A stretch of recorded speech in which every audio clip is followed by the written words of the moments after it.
PowerPoint slides that we're going to walk through back and forth. But before I start that, I really want to share with you something many of you know, that I sent a letter to President Trump in order to effect change for both our immune health as well as our economic health. As many of you are aware, I've been extremely critical and transparent about what Anthony Fauci has been doing to really devastate our economy and essentially misleading the American public. Anthony Fauci is part of Big Pharma. He's been in the shadows of a quote-unquote expert advising many presidents. And what you see over time, which I'm going to discuss today, it's actually hurt the health of this country. And this gentleman really does not represent the American people. He actually represents what we're going to see, the deep state of people like Bill Gates, Mark Zuckerberg, people like Hillary Clinton. And their intention is not the health of you, the American worker, the people. Their intention is in many ways monopoly and support of the big pharma model, which is actually desperately failing. And we're going to cover that. And what we'll also really focus on fundamentally is that what Fauci has really been about is really using this to drive economic policy in this country, which has had nothing to do with really supporting the American people. And we're going to talk about that too. Someone just called me. Sorry about that. So let's begin. Before I start, one of the things I want to talk about is many of you know that I actually wrote a letter to the president, which you may have seen. Let me bring it up here. It's actually right up here. And it basically said immune and economic health for America. And it's a letter that I really lay out exposing to the president what needs to be done. It's all up there online on our website at Shiva for Senate, and really provides the current trajectory that's been misled by Anthony Fauci.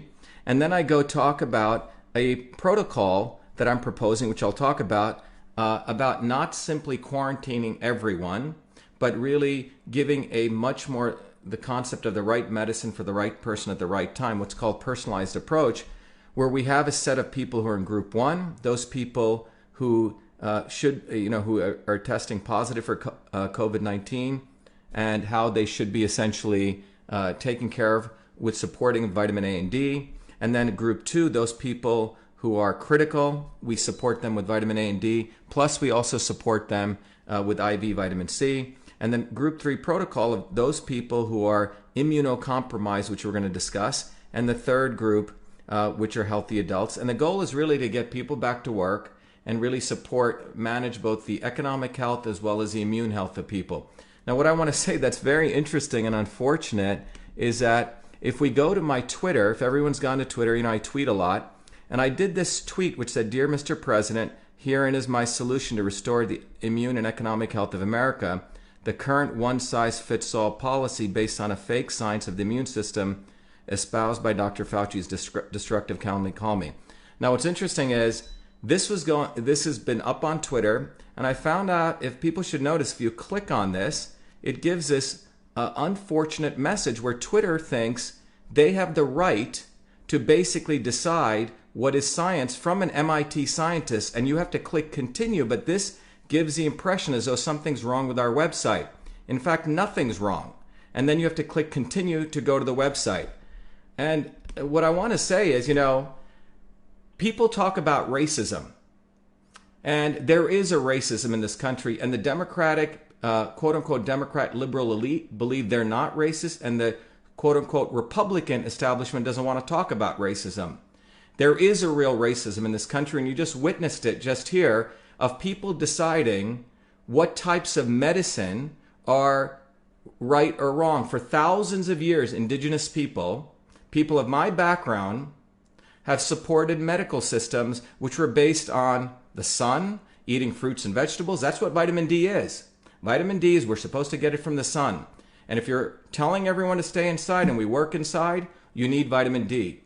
Vitamin A comes from, the dark, leafy green and all the very colorful dark vegetables and fruits.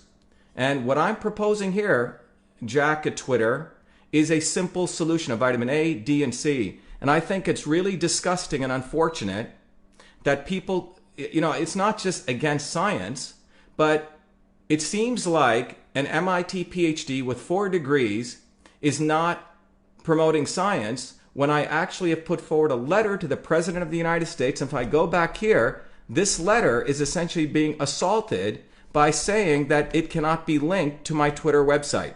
And so if you click on this really disgusting message says, warning, the link may be unsafe. And as I read through the Twitter policy, what it says is that someone may have reported for some reason. It's really disgusting, okay? And that is racist. It's not racist to use the N-word, in my opinion. I've been called that. It's not racist in many ways, if you don't support affirmative action. But this is racist because what I'm talking about, that I'm going to talk about today, is about what indigenous people for thousands of years, whether it be India, China, in this country, whether you're Celtic or you came from the old country, we've practiced, which is the sun, where you get vitamin D, eating fresh fruits. And this nonsense is total bullshit. I don't think he would do this to a white guy. And when I mean white guys, I don't mean white guys. I'm talking about the elites in this country who abuse everyday poor blacks, browns, white people, all of us. So when I talk about double quote white, I'm talking about the elites in Silicon Valley, the Bill Gateses, the Mark Zuckerbergs, the Hillary Clintons. Because I bet you they would never, ever, ever do this to them. And what I mean is the elites. So don't take this from a quote-unquote race model of the old racist model. I'm talking about suppressing actual knowledge and the fact that my PhD, my 4 engineering degrees at MIT mean nothing to these criminals. And that's what we're going to talk about today. I had to get that off my chest. Let's go back to the lecture here. Unbelievable. Okay? So let's start here. What I want to talk about is the power of vitamin D. And what we're going to start doing, and what we need to do in this country, is we need to start destroying fake science. And the problem is that the academics at MIT, Harvard, Stanford, Yale, they're all prostitutes. They've all been sold out, and they won't even speak up on behalf of the American people. What's really good, though, is there are some medical doctors, surgeons, medical professionals with the constant videos I've been doing. I've been getting thousands of calls over the last 2 days, and it's been enormously gratifying. People from all over the country saying, Dr. Shiva, thank you so much for educating us. But one of the important things we need to understand is that in this country, the academic establishment has completely sold you and me out. They don't give a damn about anyone except their grant money and maintaining their tenured positions. That's why it's reprehensible. Not one of them has called out Fauci. And why is that? Because they all owe him and he controls them.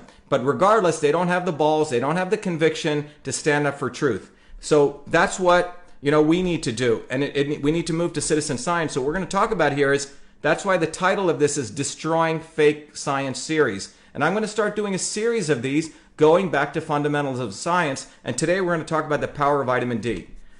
What I want to talk about, as I mentioned, is we're going to do a reality check. I'm going to let everyone know that the future of medicine is here.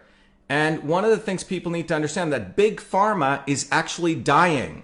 And corona is their savior. We're going to take a systems approach to understanding medicine. We're going to, again, quickly review resilient immune systems, and then we're going to really focus on vitamin D, a proven immune buster, and what is the path forward. That's what we're going to do.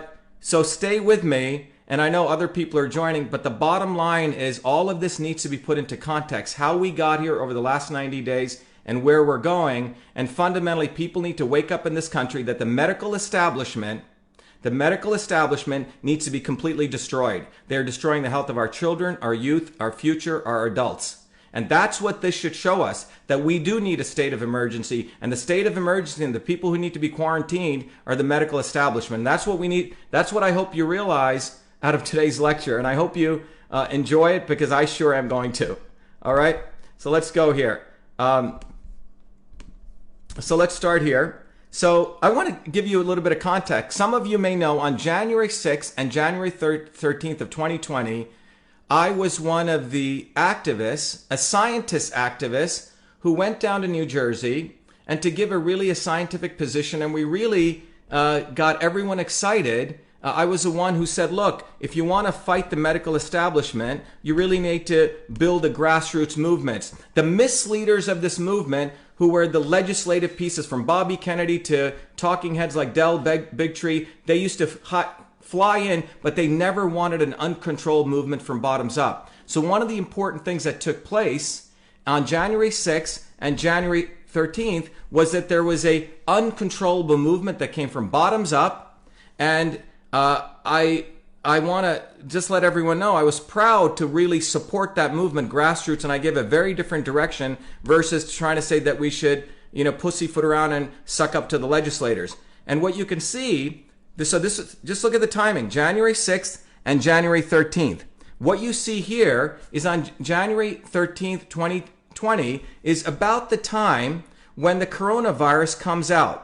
Okay, quite extraordinary. Look at the timing here, and we see these cases, but this is when the New Jersey events take place. Let's look at a little bit closer what occurred on January 13th. Look what happened here.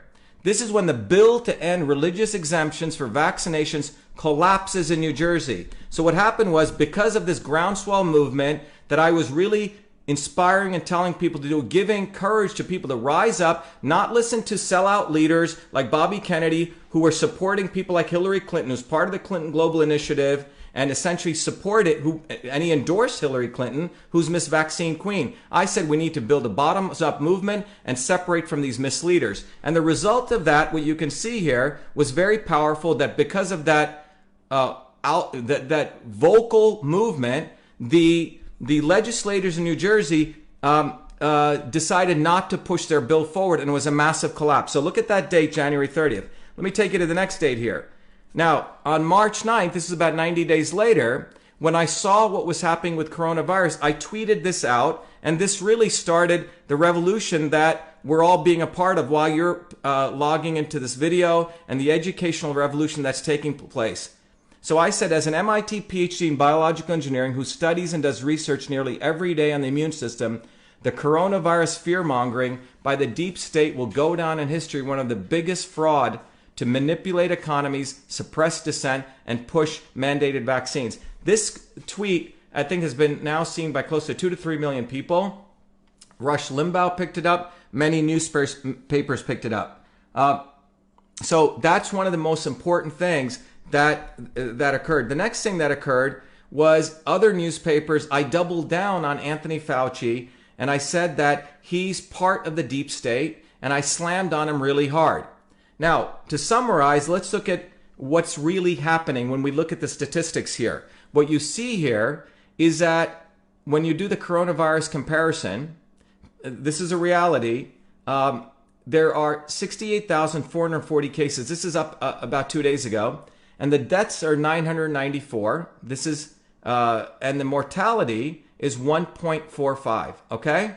And then what you see here is on the right side, you see the regular flu is 38,023,000 deaths and about 0.06% mortality. And you see the total deaths, 68,000 and 46,000 from total deaths from drugs and opioid deaths. Today, or 2 days ago, I think this is just today, one of the things that's happened is that Anthony Fauci now, okay, so listen to this guy, Anthony Fauci, who in my view should be indicted for all of the stuff he's done in misleading science, misleading presidents and the American people. After I've hammered him really hard, exposing him, now Fauci is admitting, and you have to wonder what the context of this is, he's now admitting that Fauci, coronavirus death rate likely very bad flu, considerably less than 1%. This is something that just came out, okay? Just, I think, 24 hours ago. So put that in context and then look at this. In context of that, this just came out today saying New Jersey lawmakers believe pandemic could lead to passage of vaccine bill. Okay?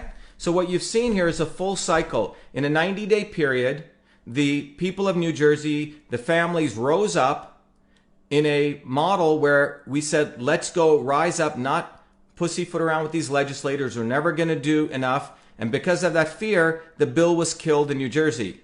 Coronavirus comes up.